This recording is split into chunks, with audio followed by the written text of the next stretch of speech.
God could have redeemed the world in glory. He could have descended in majesty, clothed in light, commanding nations to bow. But he did not. The Son of God chose to come as a child, and he chose to come into a family. This choice was not accidental, it was theological. By entering the world through a home, God revealed the true beginning of holiness, not power, not visibility, not success, but obedience, love, and order lived daily, quietly, and faithfully. Reverend Leonard Goffine teaches that the family is the first place sanctified by the Incarnation. Before Christ preached, before he suffered, before he taught publicly, he lived a hidden life within a household. Nazareth was not preparation for holiness. Nazareth was holiness. Sacred Scripture tells us something that should humble every heart. And he was subject to them. The eternal Word, through whom all authority exists, placed himself under authority. Christ did not merely tolerate obedience, he embraced it. He obeyed Mary, he obeyed Joseph, and he obeyed daily, patiently, and without resistance. Goffine explains that in this submission, Christ sanctified family authority itself. He showed that obedience is not humiliation, but participation in divine order. In an age that glorifies self-assertion, Nazareth stands as a correction. Mary was queen, yet her kingdom was a home. Her authority did not rest on command, but on holiness, and her influence did not come from words, but from union with God. She governed the household of Nazareth through silence, prayer, and perfect conformity to the divine will.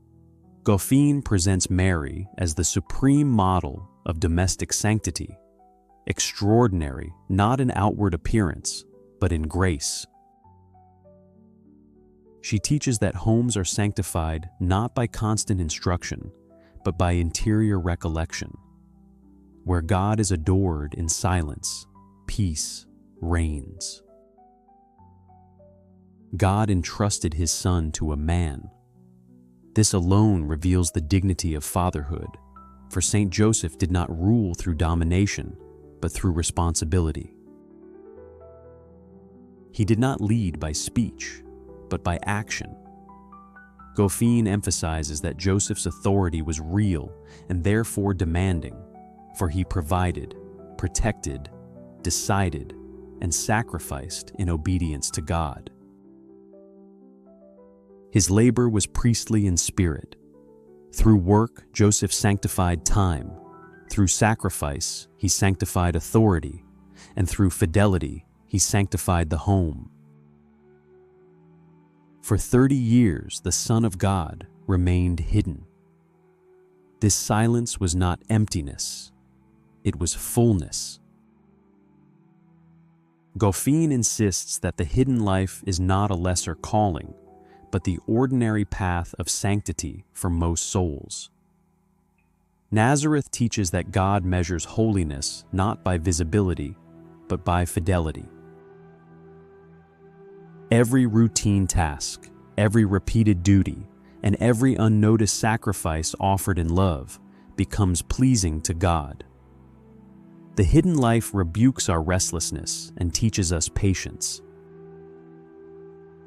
From the Holy Family flows a divine rule of life: order, prayer, sacrifice, and charity. Goffine teaches that disorder in the home leads inevitably to spiritual decay, for peace cannot exist where authority is rejected and duty despised. Holiness in family life does not require perfection. It requires fidelity to one's state in life. Where each fulfills his role for love of God, Christ reigns.